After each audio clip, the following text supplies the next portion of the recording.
You won't believe what's happened in the last few hours. The atmosphere is hot behind the scenes at the Dallas Cowboys, and I'm going to tell you all the details.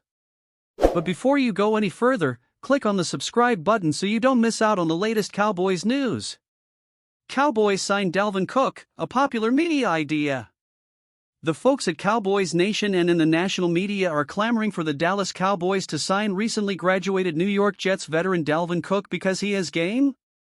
Or because he has a name? With Cook's release on Tuesday, he is now free to move around and, ideally for him, reach a playoff team and compete for the Super Bowl. The Cowboys are a playoff team. They're going to compete for a Super Bowl. Is that a match? Almost immediately after his release, seemingly every NFL-related media outlet in America connected him to Dallas.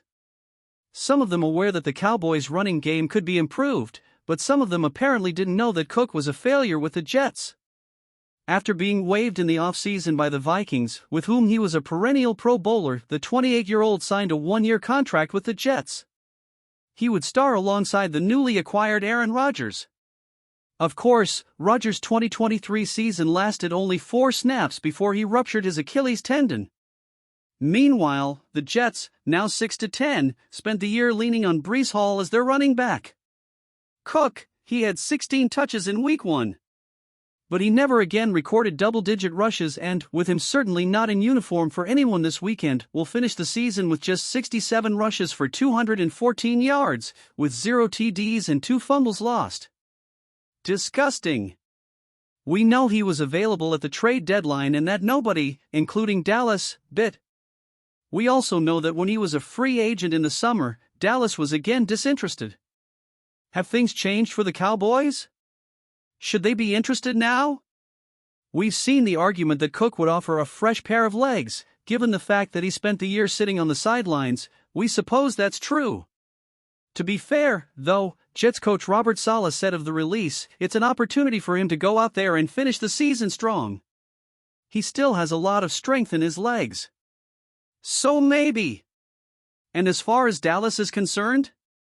The Cowboys' running game, led by Tony Pollard, is not where it should be. Dallas has averaged just 4.1 yards per rush this season, is outside the league's top 10 in rushing yards per game and has faced some red zone problems in its backfield. Does Dalvin solve all that? Perhaps the fairest question, is Dalvin Cook a better player than the Cowboys' running backs, i.e. not just Pollard, but also backup Rico Dowdle? Copyright ABGSI LLC. Sports Illustrated is a registered trademark of ABGSI LLC. All rights reserved. Cowboys squad changes, Deuce Vaughn to injured reserve, Junior Fehoko activated off it. The Cowboys made a roster change ahead of Week 18. The Dallas Cowboys are preparing for the end of the regular season against the Washington Commanders and for a long journey in the playoffs starting next week. In preparation, it seems they want to position themselves in the best possible way when it comes to building their squad. On Tuesday, the Cowboys brought in an old friend, Lyle Collins, to sign him to the practice squad, and on Wednesday they stirred things up a bit more. Rookie defensive tackle Junior Fehoko was activated off injured reserve. To make room for him, running back Deuce Vaughn was placed on IR. Viliami Junior Fehoko hasn't played a single game for the Cowboys this season after the team took him in the 4th round of the draft. His presence is unlikely to be felt dramatically, but depth in the trenches is never a bad thing and he at least provides that. On the other hand, it's been a fairly quiet season for Deuce Vaughn. He played on Saturday against the Detroit Lions for the first time since the early November clash against the New York Giants and didn't make much of a contribution. Assuming we don't see any more of Vaughn this season, he'll finish his debut season with 23 rushes and 7 receptions, both for 40 yards on the ground and in the air. Vaughn's placement on injured reserve could be a sign that the team believes Rico Dowdle is ready to go, but obviously that remains to be seen. After further analysis, Cowboys beat Lions with strong run defense and keeping Dak Prescott in rhythm. NFC East update, Cowboys hope to continue 18-year streak. Cowboys news, a familiar face is returning to Dallas practice squad. Cowboys at Commanders. Draft position is the only thing valid for Washington.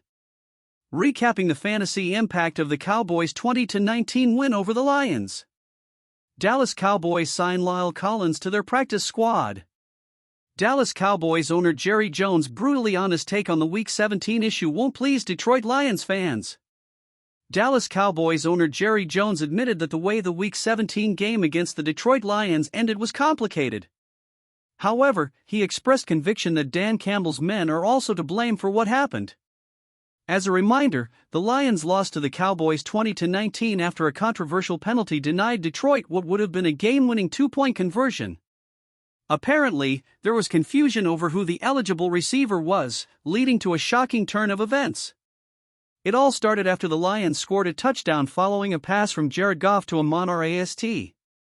This allowed Detroit to cut Dallas' lead to just 20-19 with 23 seconds remaining. With the chance to tie the game with a field goal or win it with a two-point conversion, the Lions chose the latter option. With that, they needed one of their forwards to present himself as an eligible receiver for the play. Taylor Decker was the one who was supposed to report, but referee Brad Allen thought it was Dan Skipper reporting.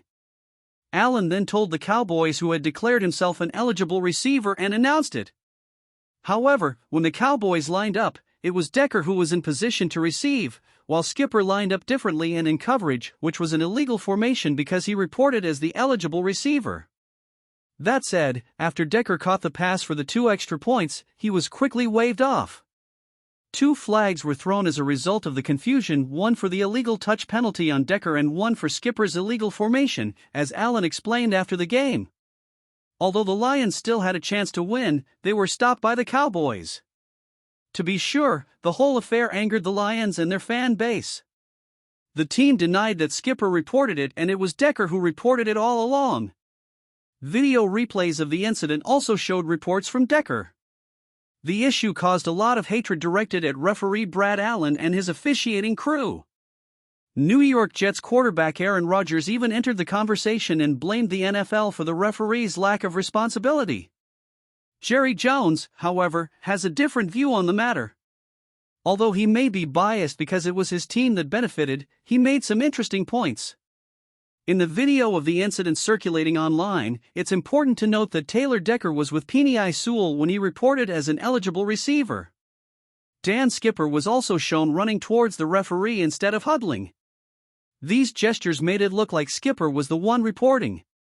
If the Detroit Lions did this on purpose to create confusion and fool the Cowboys, it certainly backfired. After all, despite their claims, the mistake they made was not clarifying to the referee who the eligible receiver was. Jones emphasized this point in his latest radio appearance on 105.3 The Fan. What do you think of this news? Don't forget to subscribe to the channel so you don't miss any Dallas Cowboys news.